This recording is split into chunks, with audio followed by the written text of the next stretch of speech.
So, once upon a time, there was no, that's not it.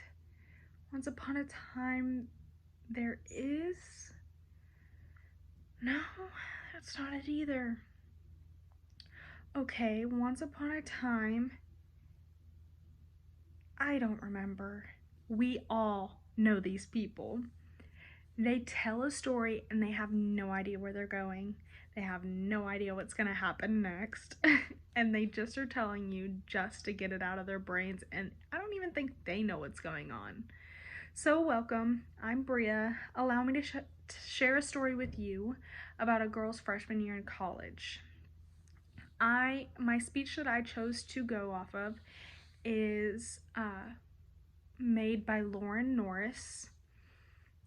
She told a story about her roommate whore in her freshman year of college, and she was in a suite, so there was 4 of them, and 3 of them got along, and one of them just didn't want anything to do with them, and everything that they had decided on prior. If you've ever been in a dorm, you know, like beforehand you have to sign what you're going to keep the thermostat at, or what you're going to do this and what you're going to do that, and all that stuff.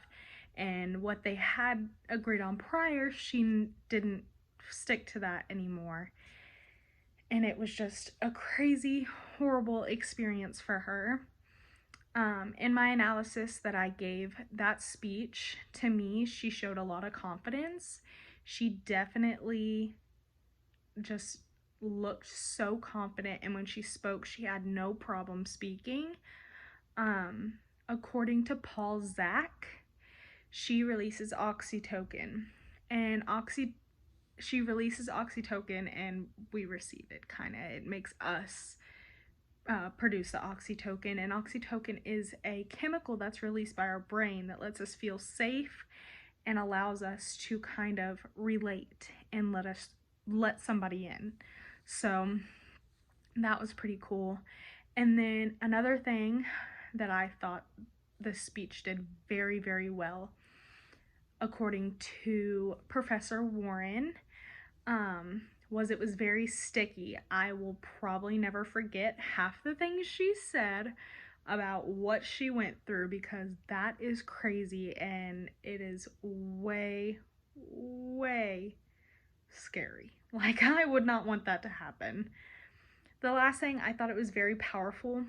She was able to tell her story and be able to get her point across and just kind of be heard, because her roommates and stuff with her RA, they didn't listen to her. They didn't listen to any of them, and it became a very volatile situation, and it just was not good for anybody.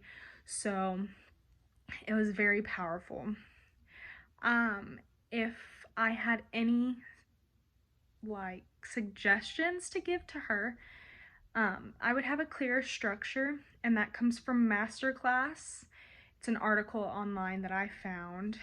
A clear structure on how she was going to go about it. She kind of bounced back and forth. She went like forward, and then she was like, but let me back up a couple steps, and just, it didn't follow a straight timeline. And then another thing that came from Masterclass would be narrow the scope of your story. So she needs to narrow down what she's wanting to get out of it and what she's wanting to say. Again, with the bouncing around, that was the only thing that I really saw that really needed to be worked on. And I don't think she was giving this story as in like a speech, but it is something that I felt that could have been worked on, because it made it very hard for me to follow. In conclusion, after all is said and done, the roommate moved out of the house, and then she ended up moving into her sorority house the next year. The roommate that did have problems had some mental illnesses that were not told to them, so this gave Miss Norris a lot of learning. She got to learn about mental illness. And if you listen to this to the video or the speech, she says in there that she says like and literally all the time. So she's still doing that. She's living her college dream. And something that I would really put with this, and it allows us to just be a part of her story and like put ourselves in her shoes. So I would say after nourishment and shelter and companionship, stories are what we need most in the world. And that's by Philip Pullman. So thank you, everybody. You have a great day.